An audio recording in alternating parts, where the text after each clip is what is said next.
Okay, hi. I am at my aunt's place in Detroit right now, hence the decor behind me.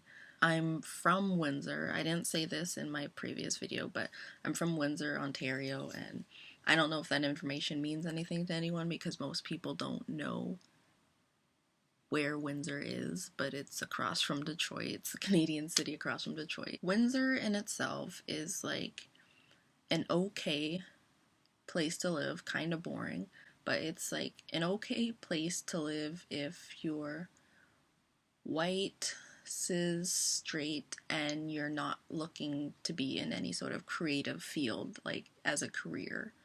I am none of those things, so Windsor is kind of sucky for me. I go to college here for studying graphic design. Like creative fields like that, there's not a lot of work in Windsor because it's a city, but it's sort of like a small town. I mean, everybody sort of grew up together, everybody sort of knows each other, everyone went to high school together, and it's kind of really racist in that it's like 90% white and 10% everybody else. It's not like aggressively racist, but like the people will be like really quick to say like, oh, you're being too sensitive about things. When I was in high school, it was like pretty homophobic, and not that I heard of or saw people getting like beaten up, but like more verbal harassment and laughing, making jokes, like spreading rumors. If you were like visibly queer, visibly some form of like gender non-conforming, I don't know, I wasn't really that like aware of stuff in high school because I was kind of quiet and shy, and I kept to myself. I mean, I had friends who were friends with popular people, but I just never talked to anybody, and I didn't really pay attention to things that were happening, and I was like super in the closet about everything, and I was terrified to come out because like I didn't want to be in the group of people that were getting like verbally harassed every day.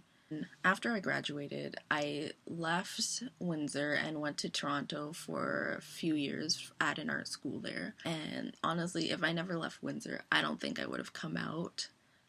I don't know, hypotheticals. If I hadn't left and had like the freedom to be in like a city which was a lot more uh what's the word, accepting, I guess, and of like being queer and being trans and stuff. Anyway, I went to Toronto for 3 years, but then I had to drop out of university there for mental health reasons, and then I came back to Windsor, and it's like a really stark contrast of like being queer in like a queer friendly city.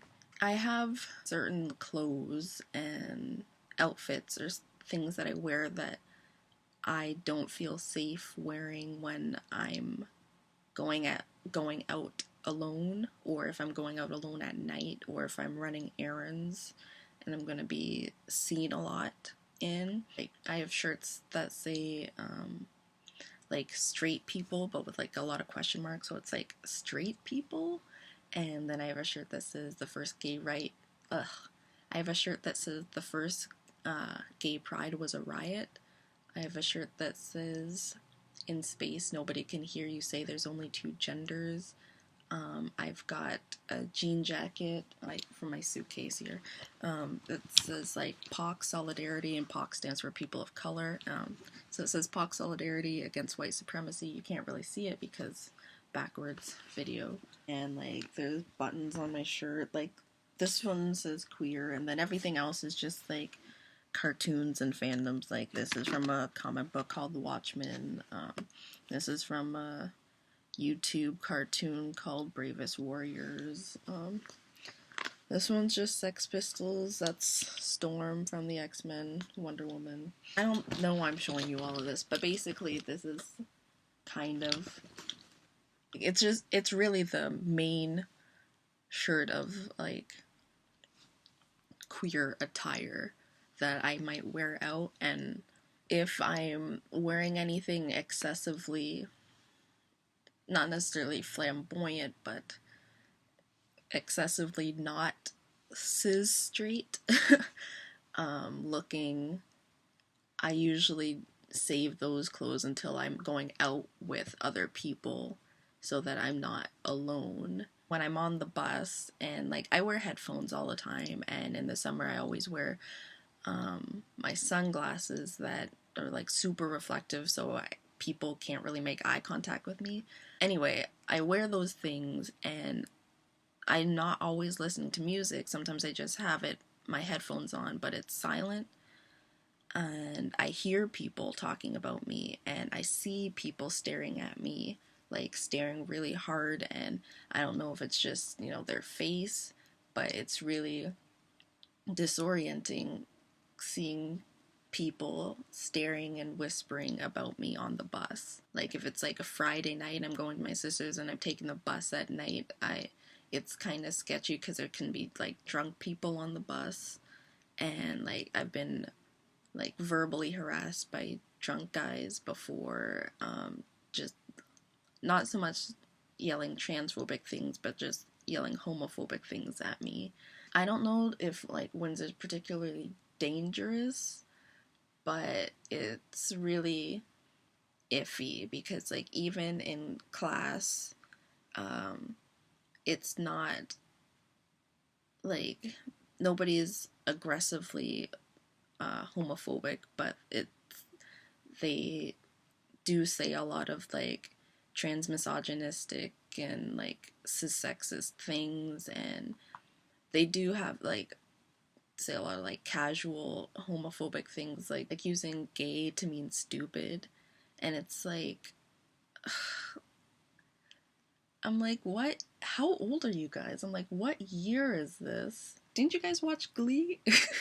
It's just really annoying hearing it, and I am friends with one of the few like queer people in my class, and everybody knows that we're both not straight because all we talk about when we're together is we make really bad gay jokes and laugh about how not straight we are and joke about how gross being straight is and talk about how many different people are cute. So we're very vocally not straight in class. Like I'm like really in awe of people who are like come out in school because I haven't done any of that stuff yet. I mean, as far as coming out as trans goes, getting misgendered at school when nobody knows is like one thing, but then when you get misgendered when they do know, it just kind of like ugh, even more. So I think that's what I'm dreading. So that's my town, and I really hope I can edit this video well enough. Bye!